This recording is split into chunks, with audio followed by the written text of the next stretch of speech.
Tottenham has signed Mateus Fernandes from West Ham and soon Sandro Tonali from Newcastle. JJ, do they now have the most complete midfield in the Premier League? And tell me what I want to hear. Have they solved all their problems? Well, Seb, let's try and find out. Their problems last season, apart from being generally bad at football, were that specifically they weren't able to play many line-breaking passes. A lot of the problem was with midfield, which is why they've gone really big on those players. And if we look at the team now, what we see is that they have too many players on the pitch at once. It's against regulations. They can't do this. But if we take all the way the players we don't need out of the way, this is probably what we think the starting 11 might look like. But I think they may also have solved these problems with line-breaking passes just by bringing a defender in.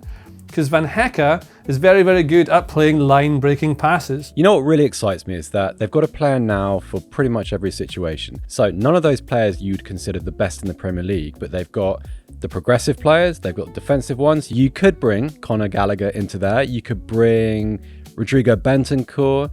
You could bring Archie Gray, and all those players have slightly different attributes, a bit more defensive. You could play some really good situational football across the league, in addition to kind of this new progressiveness, which is super exciting from my perspective. Yeah, but I don't know. I'm not sure about it. I think what they've done specifically is make sure they've got like lots of work rate in Tonali, because these things are basic, the very basics of football. You need to have people who work really hard. Tonali does that. Fernandes does that. He covers lots of distance and makes a lot of tackles. I think he's like 5th most tackles made of any player last season in the Premier League. Maddison's going to give you creativity and will help drop in. Again, when you're trying to fix the build-up problems they had when they start splitting up like this and they want to try and build through the lines, and De Zerbi teams like to bait presses and try and wait for people to come into them, so they need to have people who are good in those situations. So Tonali, Fernandes, very, very good at that.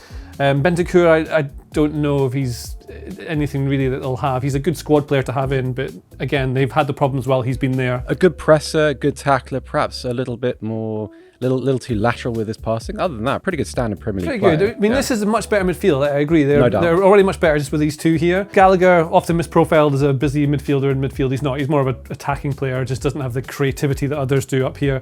So yeah, I think Maddison will come in there. But the problem they've got still is that the forwards aren't very good. And what oftentimes you'll get with De Zerbi teams is that it looks like this some of the times, and they've got defenders marking them. So let's put 4 players against them. What they'll often do is that these will drop in and then drag them with them. And the idea is that you can create these like spaces in behind for these players to run into. So you bait the press. We'll put a couple of strikers up here. So they're trying to like press them like everyone does now. And the idea is that now they've got players who are able to move out the way, receive the ball, link between them, and then they can fire these balls over the top for the fast lads to get in behind. So that might be something they can do, but a lot of teams are aware of this now. It's not as easy as that anymore. So I have a question. That's very interesting. Obviously, into that we could potentially put Dejan Kulusevski as and when he returns from injury. Yeah. Matthias Tell, Wilson Odobert when he recovers. What kind of players in those attacking positions do they need to target for the De Zerbi team? What would they be looking at there? Really good ones. They need someone like a 100 million player. Like that's how you get the next step up. Or find one of the really young ones who might make them step up. So they're linked with Krupi. That's the kind of player that is, I think he's amazing already. But again, maybe a couple of years you'll start to see the real player of him. But it's worth going in now, because having that player there through the middle, I mean, then you lose Solanke, or you could play him off Solanke. You can do a bit of both. The wide areas are where you really want a lot of your goals to come from, a lot of your attacking power. So like Kudus is fine, I think, but you'll see a lot better of him, I think, under De Zerbi than what he was playing before, where they're basically just using him as the out ball because they couldn't progress through the line. So they're using him this way for him to like control the chest and then build from there. So hopefully he gets to play more on the ball and take players on. So you might get a better version of him. I'm not sure about Simon still.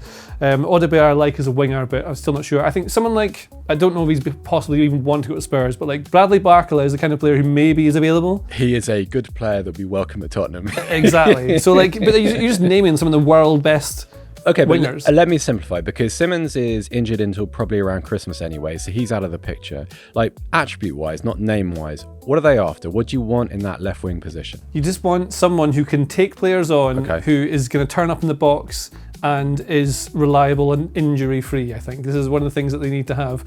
Like, if you look at their numbers from last season, what you find is their top scorer was Richarlison, who's maybe not even going to be sticking around. So Richarlison's there, 11 goals last season. That's their top scorer. Their second top scorer, Seb, do you know who it is? Was it João Palhinha? João Palhinha. Also not there.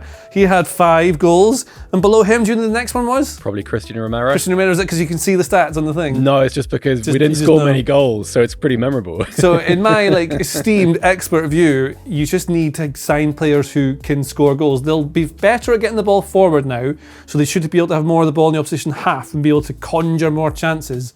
but they just need to find players who can score more from the wide areas, getting in there. They're not really common. There's not many going about. Every club wants these, but that's what they need to get. Okay, very direct question to round this out. Should I be excited? Should I be enthused about what's happening here and optimistic about the season ahead? If you like finishing in 8th place, yes. Well, no, I mean, I prefer finishing 9th to finishing 17th, certainly, but I was kind of hoping for something a little bit better. I feel like this is a competitive side. There's a lot of money sloshing about, which is unusual for Tottenham. Yeah. Maybe address some of the attacking positions, but with that midfield as a platform, imagining that we're going to do more business further forward, optimism? Question mark? I think optimism, exclamation mark. Nice. Well, they're much better now, right? So just having Maddison back from injury should make a big difference. But the idea that they're they're not settling for being mid now. They're not settling. They've got to try and push it and get in back with the big lads. I think Van Heck is a really clever signing. They should just be much better just having those guys in there, like exactly what we said. I still think they're missing the forward parts. Like, they're the ones who are going to score the goals that get you things, and a lot of the teams who are going to be above them are going to have better players up top. Like, Bournemouth will have better players up top, probably.